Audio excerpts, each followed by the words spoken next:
তো রেফারেন্ডামের উপর মূলত doctor Ali Riaz, chief adviser special assistant, উনি কথা বলবেন। আমি তাকে মাইক হ্যান্ড ওভার করছি। ধন্যবাদ শফিক। আমি একটি লিখিত বক্তব্য পাঠ করব, তারপরে আমরা কিছু প্রশ্ন নেওয়ার চেষ্টা করব।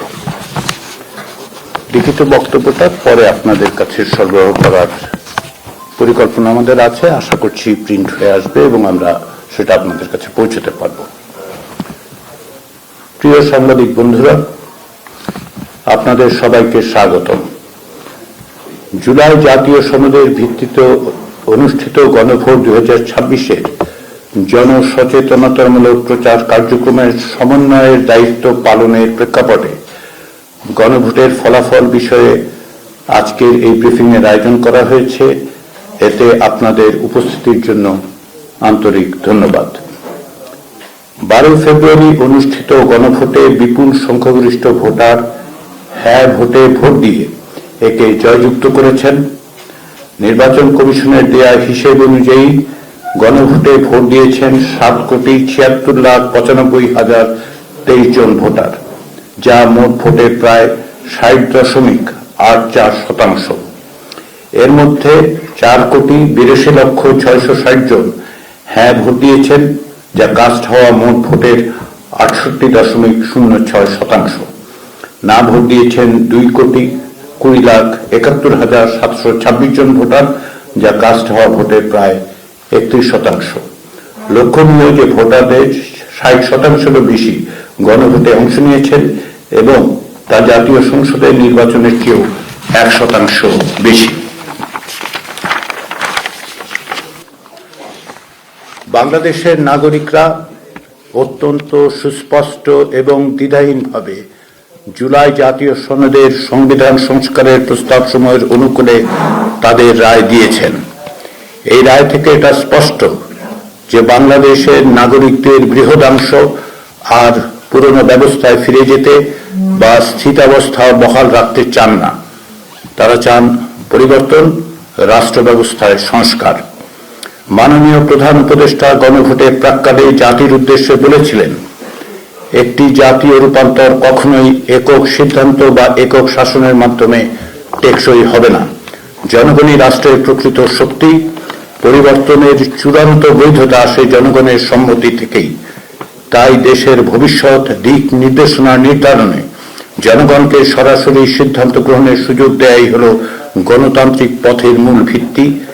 এই লক্ষ্যেই আমরা গণভোটের আয়োজন করেছি, যাতে দেশের ভবিষ্যৎ সংস্কারের দিশা নির্ধারণে জনগণ সরাসরি নিজেদের মত প্রকাশ করতে পারেন। জনগণ মার আহ্বানে সাড়া দিয়েছেন। সংস্কারের পক্ষে জনরায় এসেছে। গণভোটে দেয়া জনগণের রায়কে কেবল সংখ্যার বিবেচনায় দেখলেই হবে না। জনগণের এই রায় হচ্ছে 2024 সালের জুলাই আগস্টের গণ অভ্যুত্থানে যারা প্রাণ দিয়েছেন, যারা আহত হয়েছেন, যারা অকুত ভয়ে লড়াই করেছেন, তারা আমাদের উপর যে দায়িত্ব অর্পণ করেছেন তার স্বীকৃতি।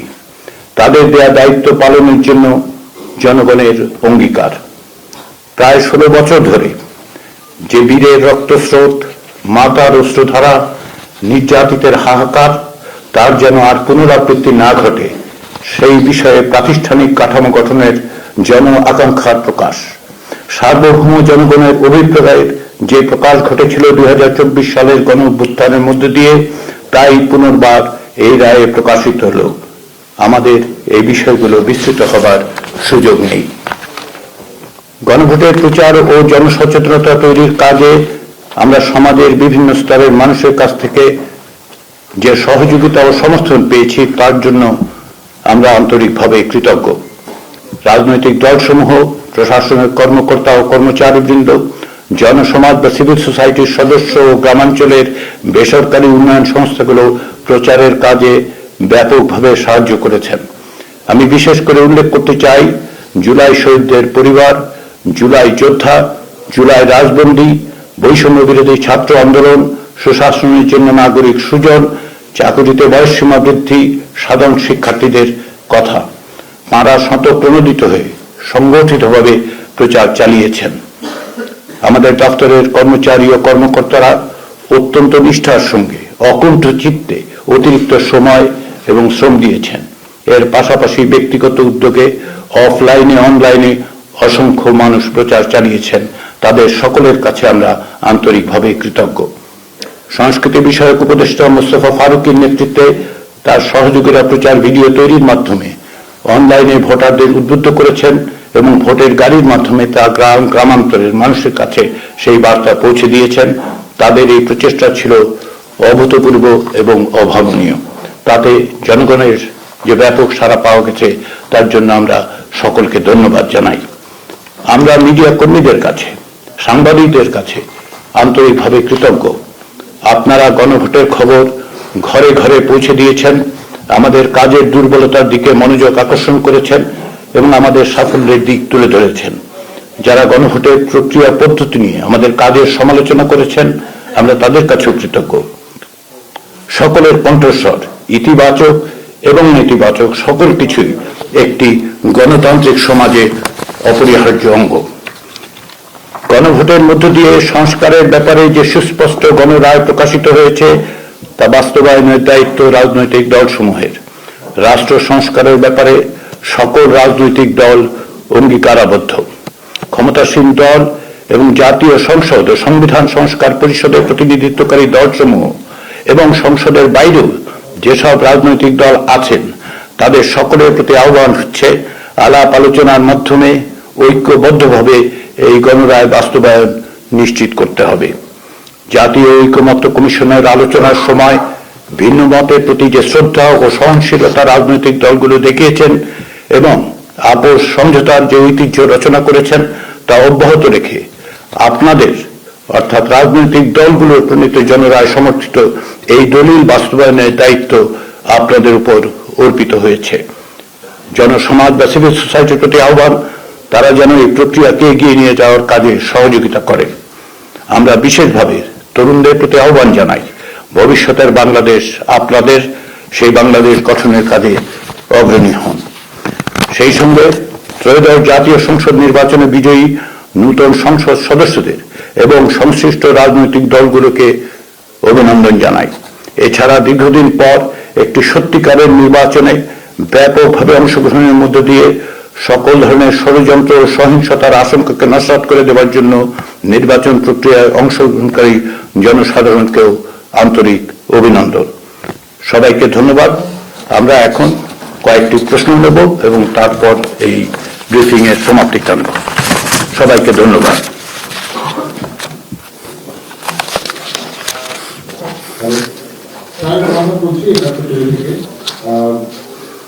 একটা বিষয় শুধু জানতে চাই যে জাতীয় নির্বাচনে 7% কম ভোট পড়েছে, কিন্তু গণভোটে 7% বেশি, অর্থাৎ 7.2% নাগরিক। এটা কিন্তু অস্বাভাবিক। আপনার কাছে আপনাদের কাছে মনে হয় কিনা যে জাতীয় নির্বাচনে ভোট পড়লে এত কম কিন্তু গণভোটে ভোটটা পড়লে বেশি? কেমন মনে হচ্ছে? বা আমার কাছে একটু কনফিউজ লাগে, আপনাদের কাছে লাগে কিনা? না, আমাদের কাছে মোটেই কনফিউশন হয় না দুটো কারণে। এটার একটা ব্যাখ্যা ইসির পক্ষ থেকে আমার জানা মতে ইসির সচিব আক্তার আহমেদ দিয়েছেন। এখন পর্যন্ত জাতীয় সংসদের নির্বাচনের যে সংখ্যা এবং হার দেখানো হচ্ছে সেটা সবগুলো আসনের নয়। এখন পর্যন্ত 3টি আসনের যুক্ত করা হয়নি, 297টি। ফলে এটা যুক্ত করলে সম্ভবত প্রায় নিশ্চিতভাবে বলা যায় যে আসলে জাতীয় সংসদের নির্বাচনের ভোটের হার বাড়বে। এটা হচ্ছে একটা। দ্বিতীয় হচ্ছে অনেকের ক্ষেত্রে, এটা আমরা অনেকের ক্ষেত্রে দেখেছি যে তারা নির্বাচনে ভোট দিতে এসে কেবলমাত্র গণভোটে ভোট দিয়েছেন, অন্য ভোটে কোনো ভোট দেন, এরকম হয়েছে। ফলে এটা খুব অস্বাভাবিকতা, এবং এটা অস্বাভাবিক বলে বিবেচিত হতো যদি আপনি 30-40% ব্যবধান দেখতে পাতেন। 2-1% ব্যবধান, বিশেষ করে 3টি আসনের যখন, আমার ধারণা যে 300 আসনের যখন ফলাফল বেরোবে, অন্তত পক্ষে 299টি আসনের ফলাফল বেরোলে হয়তো এটা দেখা যাবে যে প্রায় সমান বা হয়তো একটু বেশিও হতে পারে সংসদ নির্বাচনের ভোটে।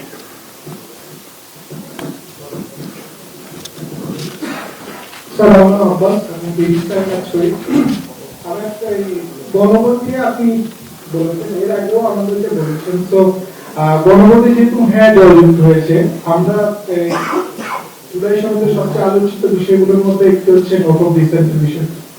তাহলে আপনি যে আগে বলেছেন যে যে দলই ক্ষমতায় আসবে তাদেরকে নোট অফ ডিসেন্ট সহ বাস্তবায়ন করতে হবে।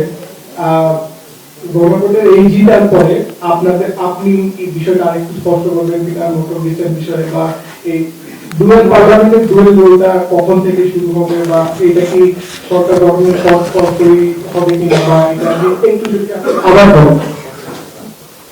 জুলাই জাতীয় সনদ বাস্তবায়ন সংবিধান সংস্কার আদেশ 2025-এ যেটা সুস্পষ্টভাবে বলা হয়েছে সেটা হচ্ছে এই যে জাতীয় সংসদের নির্বাচিত সদস্যদের দ্বারাই সংবিধান সংস্কার পরিষদ গঠিত হবে এবং জাতীয় সংসদের নির্বাচিত সদস্যরা দুটো শপথ গ্রহণ করবেন। একটি হচ্ছে জাতীয় সংসদের সদস্য হিসেবে এবং আরেকটি হচ্ছে সংবিধান সংস্কার পরিষদের সদস্য হিসেবে। সংবিধান সংস্কার পরিষদের মেয়াদ হিসেবে ওই আদেশে 180 দিনের কথা সুস্পষ্টভাবে বলা হয়েছে। সেই বিবেচনার থেকেই তারা কাজ করবেন। আর নোট অফ ডিসেন্টের বিষয়গুলো এখন একটা জনরায় হয়েছে, যেটা সুস্পষ্টভাবে সুনির্দিষ্টভাবে তারা জনগণ বলছেন যেগুলি বাস্তবায়নের ক্ষেত্রে। তবে নোট অফ ডিসেন্টের বিষয়গুলো সহ অন্যান্য অনেক বিষয় আছে যেগুলো যারা নির্বাচিত হয়েছেন, সংখ্যাগরিষ্ঠ দল হিসেবে যারা নির্বাচিত হয়েছেন এবং যারা অন্যান্য সদস্য এবং দল আছেন, আমরা আশা করি যে তারা যে অঙ্গীকার করেছেন সেই অঙ্গীকারের ভিত্তিতে জুলাই জাতীয় সনদ বাস্তবায়নের আদেশের আলোকে তারা তাদের পদক্ষেপ গ্রহণ করবেন। এটা আমরা বিশ্বাস করতে চাই। আমরা আশা করি যে তারা একইভাবে যেহেতু এক জনরায়ের মধ্য দিয়ে তারা সংসদের সংখ্যাগরিষ্ঠতা এবং সদস্যপদ লাভ করছেন, সবগুলো দল যাদের প্রতিনিধি তাদের এই দায়িত্ব আছে এবং তারা নিঃসন্দেহে জনরায়ের এই দুটো দিককেই বিবেচনায় নেবেন, এটাই আমাদের প্রত্যাশা। গণভোটের প্রশ্নে উচ্চপক্ষ ছিল সংগ্রামী দলকে, কিন্তু আমাদের যে বিজেপি রাজনৈতিক দল তাদের আসনের অনুপাতে উচ্চপক্ষ, এক্ষেত্রে আসলে কি মানে আমাদের ছিল যে আসনের অনুপাতে উচ্চপক্ষ। বাংলাদেশ জাতীয়তাবাদী দলের পক্ষ থেকে দেয়া ম্যানিফেস্টোতে যেটা বলা হয়েছে সেটা হচ্ছে যে তারা আসন অনুপাতে, এটা তারা জাতীয় ঐক্যমত্য কমিশনের আলোচনার সময় বলেছেন। এটা একটি রাজনৈতিক দলের অবস্থান এবং ম্যানিফেস্টো তারা সেটি তাদের ম্যানিফেস্টোতে প্রকাশ করেছেন। ফলে আমরা যেভাবে বিবেচনা করছি এটা তাদের দলগত অবস্থান। এখন জনরায় তারাও পেয়েছেন, একই সঙ্গে গণভোটেও যেটা বিধৃত হয়েছে সেটা ভিন্ন রকম।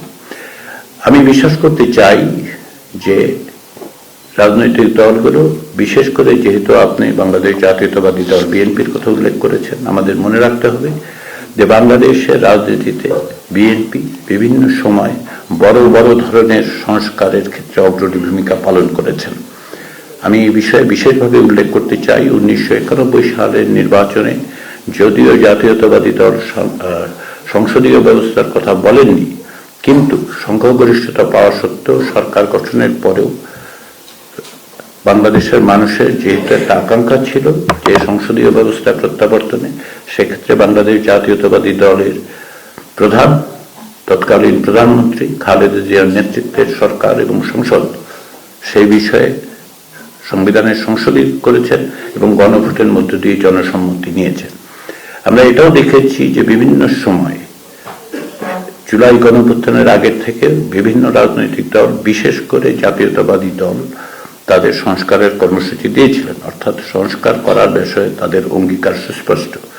এবং বিএনপি অতীতেও যখন ক্ষমতায় থেকেছে বড় বড় ধরনের সংস্কার প্রক্রিয়ায় তারা অগ্রণী ভূমিকা পালন করেছেন। আলাপ আলোচনার মধ্য দিয়ে সেই জায়গায় তারা এসেছেন, তাদের অবস্থান সংস্কারের পক্ষে। ফলে আমাদের বিশ্বাস যে আলাপ আলোচনার মধ্যে জনরায়ের ভিত্তিতে অন্যান্য দলগুলোর সাথে আলোচনা, জনসমাজের আকাঙ্ক্ষা সমস্ত কিছু বাংলাদেশ জাতীয়তাবাদী দলের নেতৃবৃন্দ বিবেচনায় নেবেন। প্লিজ এই পাশের একটা কোশ্চেন নেই, এদিকের একটা কোশ্চেন নেই, ওইখান থেকে 4-5টা কোশ্চেন, 3টা কোশ্চেন হয়েছে। ওনাকে ওনাকে কি একটু মাইক্রোফোন দেওয়ার ব্যবস্থা করা যায়? জি যাচ্ছে ওইদিকে। ওকে, না, অন্যটা রেকর্ড করছে, সম্ভবত তাদের সুবিধা হবে। একটু একটু অপেক্ষা করুন, একটু হয়তো নিয়ে আসছে। ধন্যবাদ স্যার। আমার নাম মোহাম্মদ আলী আসবেন, আমি দেশ কাজ করি।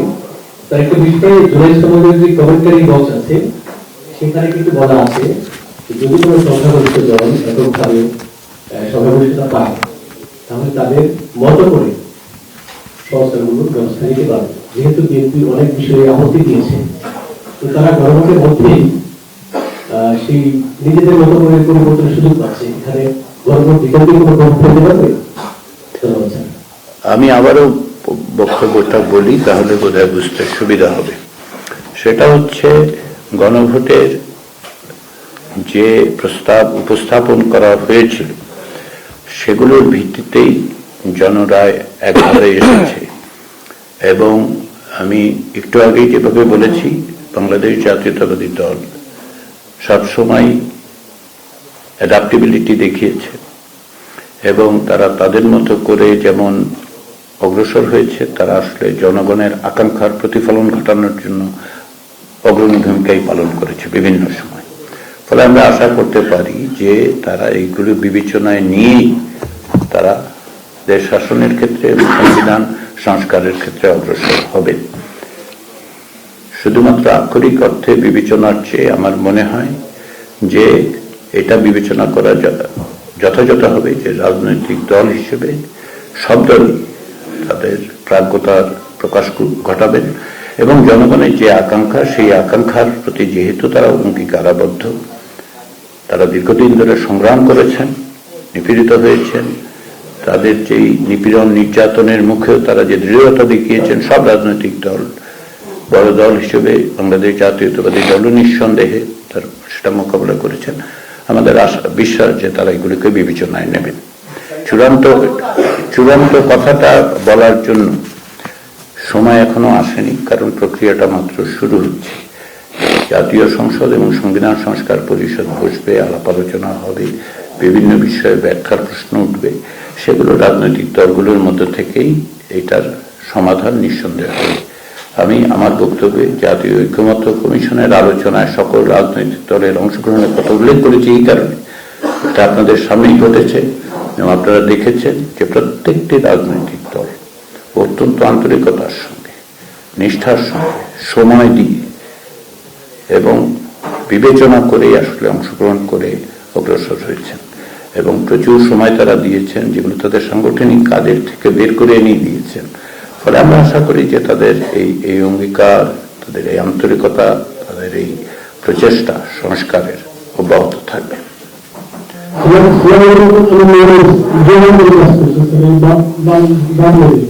ডান দিকে। ও আচ্ছা, আপনি ক্যামেরার পিছন থেকে কথা বলছেন, সেজন্য আড়াল করে ফেলছে মনে হয়। মাইক্রোফোনটা আরেকটু দূরে রাখেন। হ্যাঁ, বাস্তবায়নের বিষয়ে আপনার বক্তব্য বিএনপির মাস থেকে বড় থেকে এটা কিন্তু গণভোটে আসন দিচ্ছে এটা আইনগতভাবে মানতে বাধ্য করেছে। গণভোটের মধ্য দিয়ে জনরায় প্রকাশিত হয়েছে, মানুষের সুস্পষ্ট যে অঙ্গীকার সেটা হয়েছে। আমি এটা আমার বক্তব্যে উল্লেখ করেছি যে এটা কেবল সংখ্যার বিবেচনায় নয়, এটাকে দেখতে হবে যে বাংলাদেশের গণ অভ্যুত্থানে যারা অংশগ্রহণ করেছেন, আগে নিপীড়িত হয়েছেন, তাদের আইনি বিষয়ের দিক থেকে যদি আপনি বলেন, সেটা হচ্ছে যে সার্বভৌম জনগণের অভিপ্রায়ের অভিব্যক্তি হিসেবেই এই গণভোট অনুষ্ঠিত হয়েছে। ফলে রাজনৈতিক দল, শুধুমাত্র বাংলাদেশ জাতীয়তাবাদী দলের কথা আপনারা বারবার বলছেন, আমি মনে করি সকল রাজনৈতিক দলেরই এই ব্যাপারে নৈতিক এবং রাজনৈতিকভাবে তাদের এক ধরনের দায়বদ্ধতা আছে এবং সেই দায়বদ্ধতাটা তারা বাস্তবায়নের ক্ষেত্রে কাজে লাগাবেন।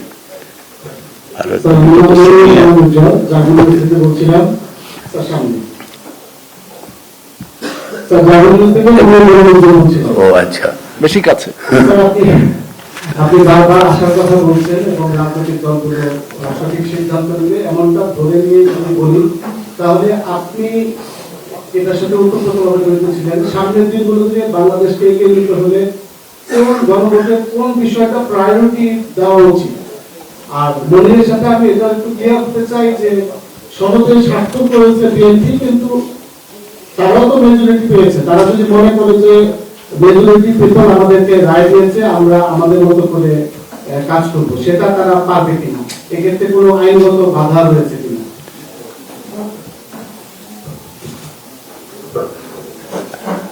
আইনগত বিবেচনার চেয়েও রাজনীতিতে প্রধান বিবেচনাটা আপনাকে রাজনৈতিকভাবেই করতে হবে। গণতন্ত্রের উত্তরণের প্রক্রিয়াটা গণতান্ত্রিক, এটা কারোর উপর ছেড়ে দেওয়ার বিষয় না। আমরা সকলকে স্মরণ করিয়ে দিচ্ছি এটা জনরায় হয়েছে এবং আবার রাজনৈতিক দলের প্রতিও জনগণের সমর্থন দেখা গেছে। ফলে এর মধ্যে একটি সমন্বয় করতে হবে এবং সমন্বয়ের দায়িত্বটা রাজনীতিবিদদের। এটা কারো, আপনি বলছেন কারো মার্সির উপর ছেড়ে দেওয়া, এটা মার্সির উপর ছেড়ে দেওয়া নয়।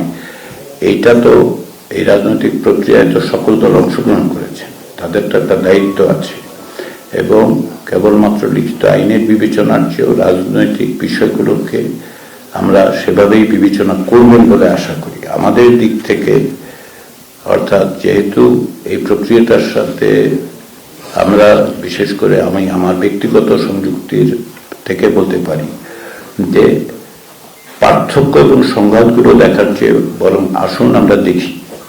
উত্তরণের প্রক্রিয়াটা খুব সহজ হয় না, পৃথিবীতে কোথাও হয়নি। গণতান্ত্রিক উত্তরণের পথ অত্যন্ত কঠিন হয়, কিন্তু আন্তরিকতা থাকলে, কমিটমেন্ট থাকলে সেই বাধাবিঘ্ন উতরে যাওয়া দুরূহ নয় এবং সেই চেষ্টাটা রাজনৈতিক দলগুলোর মধ্যে আছে।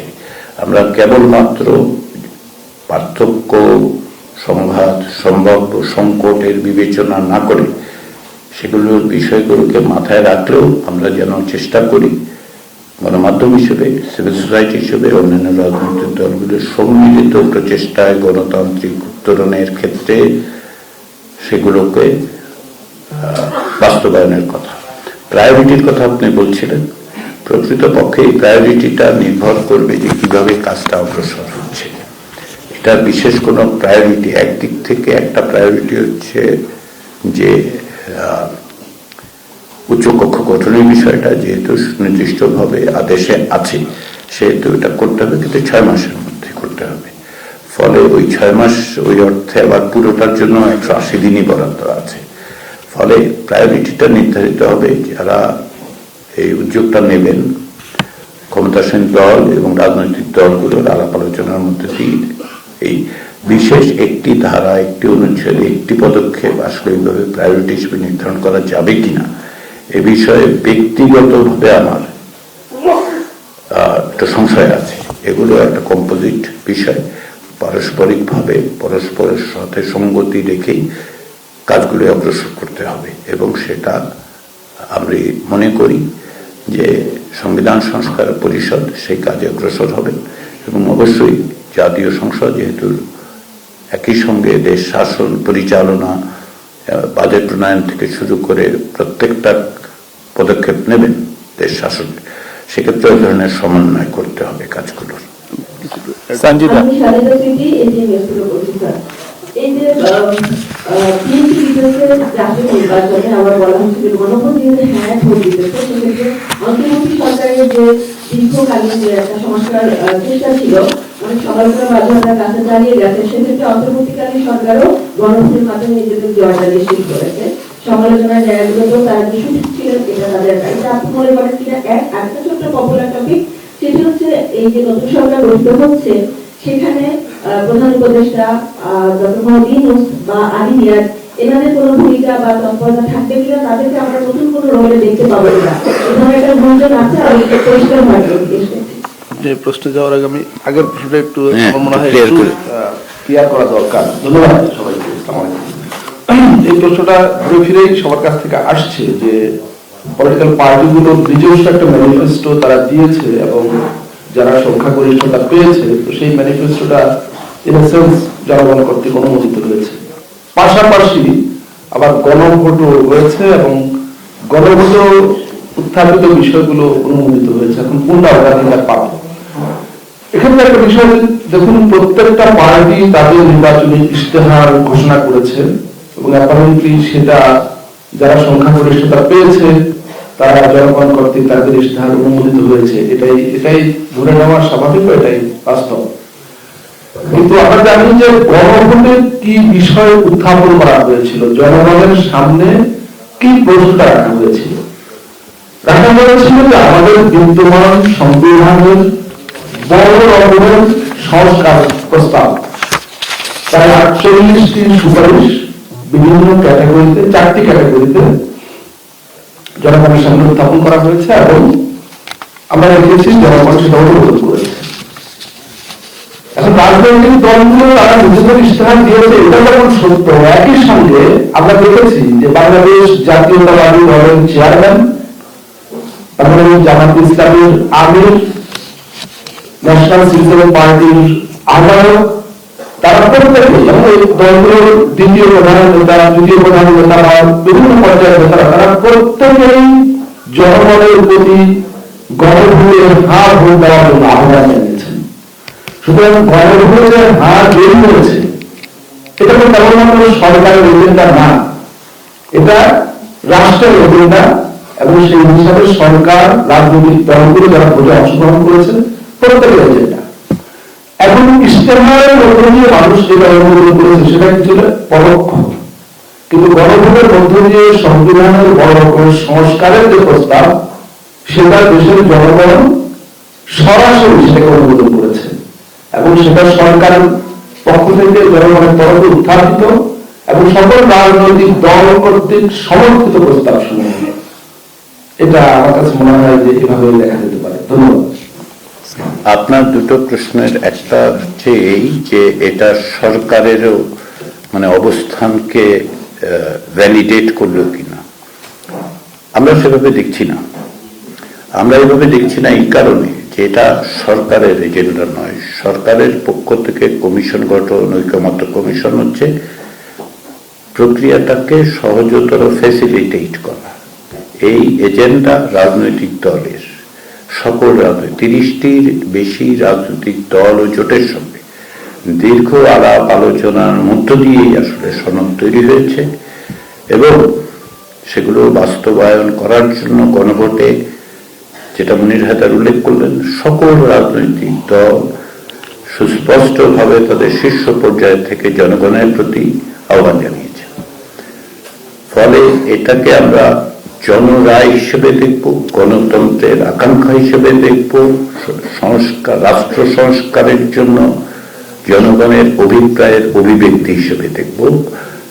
সরকারের এজেন্ডা সকলে সমর্থন করেছে, এভাবে আমরা বিবেচনা করব। দ্বিতীয় প্রশ্নটি হচ্ছে অধ্যাপক মোহাম্মদ ইউনুস বা আপনি আমার নাম উল্লেখ করেছেন, ভবিষ্যতে অধ্যাপক মোহাম্মদ ইউনুসের কথাটা ইউনুস স্যার বলতে পারবেন। উনি আগে যেগুলো বলেছেন সেটা আমরা জানি। তিনি বলেছেন যে ভবিষ্যতে তিনি তার আগের দায়িত্বে চলে যেতে চান। কিন্তু আমার কথা হচ্ছে যে আমি সুস্পষ্টভাবে, যেটা আমার ব্যক্তিগত অবস্থান হচ্ছে, আমি আমার পেশায় ফিরে যেতে চাই খুব শীঘ্রই এবং সেটাই আমার ইচ্ছা, আগ্রহ এবং আমি সেই দায়িত্ব পালনে যত দ্রুত সম্ভব প্রত্যাবর্তনের জন্য প্রস্তুতি নিচ্ছি। আমরা দুটো কোশ্চেন দিব, প্লিজ।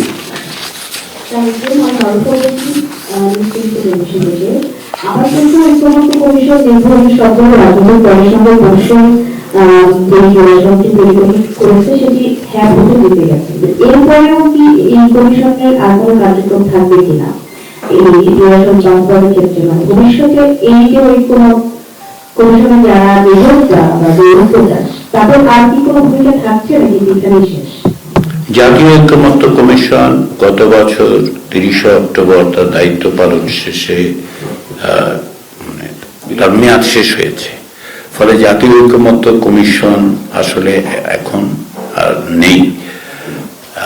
আর তারপরে আমি আপনাদের সামনে আজকে উপস্থিত হয়েছি এই কারণে যে মাননীয় প্রধান উপদেষ্টার বিশেষ সহকারী হিসেবে আমাকে এই দায়িত্ব অর্পণ করা হয়েছিল যে গণভোটের সচেতনতামূলক যে প্রচার কার্যক্রম তার মুখ্য সমন্বয়ক হিসেবে আজকে আপনাদের সামনে আমি সেই কারণেই কেবলমাত্র গণভোট বিষয়ক প্রশ্নগুলো এবং এই সুযোগে সকলকে ধন্যবাদ জানানো, কৃতজ্ঞতা প্রকাশ, বিশেষ করে বাংলাদেশের জনগণের প্রতি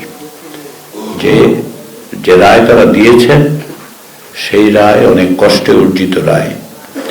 তাদের সেই রায় যেন, তাদের কাছ থেকে যে রায় পাওয়া গেছে সেটাকে আমরা কৃতজ্ঞতার সাথে, ধন্যবাদের সাথে আমরা আপনাদের সামনে সেই স্বীকৃতিটা, সেই কথাটাই বলতে এসেছি আর কি। আরেকটা নাম David. David Burton, freelance journalist. First of all, I hope you don't mind me speaking English. Secondly, congratulations on the referendum result. I have two quick questions. First of all, the Consensus Commission, the work of the Consensus Commission and the preparation of the July Charter was criticised by some quarters for not involving women and also for not consulting with civil society. I wonder in hindsight whether or not you would have done things differently and how do you respond to those criticisms. The second question is the referendum question referred to 4 categories of July Charter reforms. The first 2 are pretty clear what they refer to. The third and fourth, I wonder whether you could tell us exactly which July Charter reforms they refer to, because it doesn't appear to be completely clear. Thanks very much. Thank you for asking those questions. I have heard those things so many times that it would be just a repeat of what I have been saying for last months. I wish you had listened to it, it would have been helpful. But nevertheless, since you have raised it, the idea that this Consensus Commission has not consulted the civil society seems to me very inaccurate. Because, take for example the commission that I headed, the Constitution Reform Commission, consulted with civil society members, civil society organization, professional organization, individuals who are considered to be members of the civil society, including editors and journalists, journalist union representatives, even including the Tea Workers Union. And then we had 2 other things which involved the people. That is, we had a survey, household survey, of 46,000 plus households in Bangladesh. We need to consider people as a part of the civil society. Then, beyond that, we opened a website asking for comments. In some cases, people have drafted a new constitution and sent it. The response was 50,000 plus after we cleared some of the repeat. So basically, roughly 100,000 people were directly involved. And then 50 plus organizations were consulted. And based on that, the reform recommendations were made. To my understanding, similar process or pretty much similar process have been followed by some other reform commission. So the understanding and apparent allegations that the civil society was not involved in Consensus Commission deliberation seems to be inaccurate. Besides, when the Consensus Commission was appointed, the terms of reference were very clear from the government that it would consult political parties and forces with regard to the reforms. So within that TOR, we have engaged the political parties and alliances on a 3 stages. So that is how we concluded, and we means, in this instance, we means the political parties, alliances, and the Consensus Commission. Having said that, let me come to the second point that there is there about the third and fourth issues. The Referendum 1 had put out 48 issues, and 2 were very categorical, 2 sets were very categorical. For example, if you take number 1, you would see that 1 or 2 state institutions have been referred to, and then say like, because that is there. Number 3 has been mentioned about several of those options. If I have to go through those, it will take time, but I would request you to read the remainder of those proposals. If you take the second one, it is very specific with respect to upper house. So the third one involves those which are excluded from first and second, and that is delineated in the charter itself. And the fourth one is that there are other issues that the political parties would be addressing as they have made pledges. So that is how it has been framed. I hope that responds to your question, and I think that brings us to an end of this. সবাইকে ধন্যবাদ।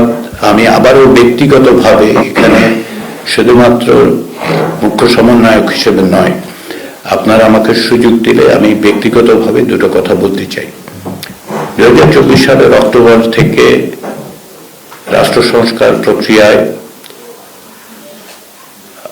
মাননীয় প্রধান উপদেষ্টার আহ্বানে সাড়া দিয়ে এবং জুলাই গণ অভ্যুত্থানের নেতৃত্বে যারা ছিলেন তাদের অনুরোধের পরিপ্রেক্ষিতে আমি কিছু দায়িত্ব পালন করার সুযোগ পেয়েছি। বাংলাদেশে একটি গণতান্ত্রিক উত্তরণের জন্য ব্যক্তিগতভাবে আমি দীর্ঘ সময় ধরে আমার সীমিত সাধ্য দিয়ে চেষ্টা করেছি, এবং তারই অংশ হিসেবেই আমাকে যখন এই সুযোগ দেওয়া হয় আমি সেই সুযোগটি গ্রহণ করেছি, এবং আমি এই জন্য অত্যন্ত গর্বিত। আমি সকলের কাছে কৃতজ্ঞ যে আমার এইরকম একটি ঐতিহাসিক প্রক্রিয়ায় সামান্য অবদান রাখার সুযোগ আমার তৈরি হয়েছিল, এবং এই প্রক্রিয়ায় আমি যে সহযোগিতা সকলের কাছ থেকে পেয়েছি ব্যক্তিগতভাবে আমি তার জন্য সেজন্য সকলের কাছে কৃতজ্ঞ। বিভিন্ন রকম আলাপ আলোচনা সমালোচনা সমস্ত কিছুই আমাকে সহযোগিতা করেছে, এবং যে সমস্ত কমিশনে আমি কাজ করেছি সে সমস্ত সহযোগীরা আমার সাথে যে সমস্ত কর্মকর্তা কর্মচারীরা কাজ করেছেন তাদের প্রত্যেকের সহযোগিতার মধ্য দিয়ে আমার পক্ষে এই দায়িত্ব পালন করা সম্ভব হয়েছে। সেক্ষেত্রে আমার সীমাবদ্ধতার জন্য আমি ক্ষমা প্রার্থী, কিন্তু আপনাদের সকলের সহযোগিতার জন্য আমি কৃতজ্ঞ। আমি বিশেষভাবে কৃতজ্ঞ গণমাধ্যম এবং গণমাধ্যমের সাংবাদিকদের কাছে। আপনারা এই প্রক্রিয়ায় শুধু ব্যক্তি হিসেবে নয়, প্রক্রিয়ায় আপনারা যে ভূমিকা রেখেছেন, আমি আশা করি ভবিষ্যতে স্বচ্ছতা জবাবদিহিতা এবং গণতান্ত্রিক একটি রাষ্ট্র গঠনের জন্য যে প্রক্রিয়ায় তাতে আপনারা একইভাবে যুক্ত থাকবেন। আমার ব্যক্তিগত জায়গা থেকে আমি আপনাদের সকলকে আন্তরিকভাবে ধন্যবাদ জানাচ্ছি। ধন্যবাদ। আমাকে তো দেন একই লাইনে সুযোগটা নেই। আমার একটু বেশি শেষে যে কথাগুলো বললেন একই লাইনে আমার বেশি বলা দরকার এই কারণে যে আমি যেহেতু একজন সাংবাদিক, শফিক ভাইয়ের ক্ষেত্রেও এটা প্রযোজ্য, আর যদিও সরাসরি সংবাদ মাধ্যমের সঙ্গে কাজ নয়, কিন্তু এমন একটা এজেন্ডা দিয়ে যে কাজে যুক্ত হয়েছিলাম, আমাকে যুক্ত করা হয়েছিল, যে কাজটার সঙ্গে সংবাদ মাধ্যমের সংবাদ কর্মীদের খুব নিবিড় একটা কাজের সম্পর্ক তৈরি হয়েছিল গত 1 বছরের বেশি সময়ে। একজন নাগরিক হিসাবে তো বটেই, একজন সাংবাদিক হিসাবে এই ঐতিহাসিক প্রক্রিয়ার সঙ্গে যুক্ত হওয়াটা আমার জন্য খুবই সৌভাগ্যের এবং তৃপ্তির একটা ব্যাপার ছিল, কারণ আমি সাংবাদিকতার পাশাপাশি অ্যাক্টিভিজমে জড়িত ছিলাম। আমি এখন মাইক্রোফোনটা নিলাম এই সুযোগটা নেওয়ার জন্য যে আমি প্রতি মুহূর্তে অনুভব করি যে আমার ভাই বোনেরা যারা সাংবাদিকতার সূত্রে আমাদের এই কাজের সঙ্গে যোগাযোগ করেছিলেন, যুক্ত হয়েছিলেন, তাদের অনেকেরই টেলিফোন কল অনেক সময় আমি করতে পারিনি। পরবর্তীতে কাউকে আমি কল ব্যাক করে কথা বলেছি, কিংবা অনেক বেশি সময় দিয়ে কথা বলতে পারিনি।